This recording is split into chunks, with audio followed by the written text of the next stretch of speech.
ಯಾವುದು mostly first week or second week of July. Government will decide mostly first week or second week. ಆ subject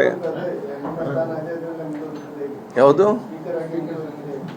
ನಮ್ಮ ಹಣೆ ಬರ ನಮ್ಮನ್ನು ಎಲ್ಲಿಗೆ ತೆಕ್ಕೊಂಡು ಹೋಗ್ತದೆ ಅಂತೇಳಿ ಯಾರು ಊಹಿಸ್ಲಿಕ್ಕೆ ಸಾಧ್ಯವಿಲ್ಲ. ಇದರಲ್ಲಿ ನಾನು ಯಾಕೆಂದರೆ ಮ್ಯಾನ್ ಪ್ರಪೋಸಸ್ ಗಾಡ್ ಡಿಸ್ಪೋಸಸ್. ನಾನು ಹಿಂದೆ ಎನಿಸಿದ್ದೆ ಅದು ನಾವು ನಮ್ಮ ಶ್ರಮ ಹೋರಾಟ ಪ್ರಯತ್ನ ಎಲ್ಲವೂ ಕೂಡ ಒಂದು ಸ್ಥಾನಕ್ಕೆ ತೆಕ್ಕೊಂಡು ಹೋಗ್ತದೆ ಅಂತೇಳಿ. 98% ನಮ್ಮ ಒಂದು ಪೋಸ್ಟ್ಗೆ ಹೋಗಬೇಕಾದ್ರೆ 98% ಶ್ರಮ ಬೇಕು, 2% ಬ್ಲೆಸ್ಸಿಂಗ್ಸ್ ಬೇಕಂತೇಳಿ.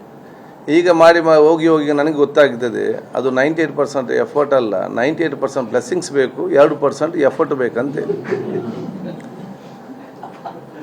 ಈ 98% ಎಫರ್ಟ್ ಬ್ಲೆಸ್ಸಿಂಗ್ಸ್ ಬರಬೇಕಾದ್ರೆ ನಾವೆಲ್ಲರ ಚೆನ್ನಾಗಿರಬೇಕು, ಪ್ರೀತಿ ವಿಶ್ವಾಸದಿಂದ ಎಲ್ಲ ಹಿರಿಯರ ಆಶೀರ್ವಾದ ಪಡಬೇಕು, ಸರ್ವಧರ್ಮ ಜೊತೆ ನಾವು ಮಿಂಗಲಾಗಿಕೊಂಡು ಸರ್ವರ ಪ್ರೀತಿಗೆ ಪಾತ್ರರಾದಾಗ ನಿಮಗೆ ದೇವರು ಫುಲ್ಲು ಬ್ಲೆಸ್ಸಿಂಗ್ಸ್ ಕೊಡ್ತಾರೆ.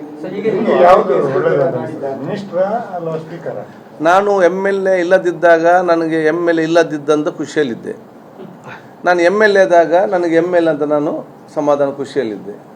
MLA ಬಿಟ್ಟು ಮಂತ್ರಿ ಆದಾಗ ಮಂತ್ರಿ ಭಾಳ ಖುಷಿ ಅಂತ ಆವಾಗಿದ್ದೆ. ಈಗ ನಾನು ಸ್ಪೀಕರ್ ಆಗಿ ಬಂದಿದ್ದೆ, ನಾನು ಸ್ಪೀಕರ್ ಭಾಳ ಖುಷಿಯಲ್ಲಿ ಇದ್ದೇನೆ. ನಾಳೆ ಮೇಲೆ ಸ್ಥಾನಕ್ಕೆ ಹೋದರೂ ಕೂಡ ಖುಷಿಯಲ್ಲಿರ್ತೇನೆ, ಮೇಲೆ ಸ್ಥಾನಕ್ಕೆ ಹೋದರೂ ಕೂಡ ಖುಷಿಯಲ್ಲಿರ್ತೇನೆ.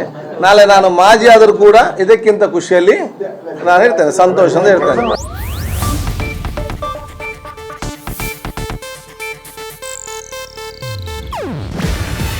ಇದು ಏಷ್ಯಾನೆಟ್ ನ್ಯೂಸ್ ನೆಟ್ವರ್ಕ್ ಪ್ರಸ್ತುತಿ. ನೀವು ನೋಡ್ತಿದ್ದೀರಾ ಏಷ್ಯಾನೆಟ್ ಸುವರ್ಣ ನ್ಯೂಸ್.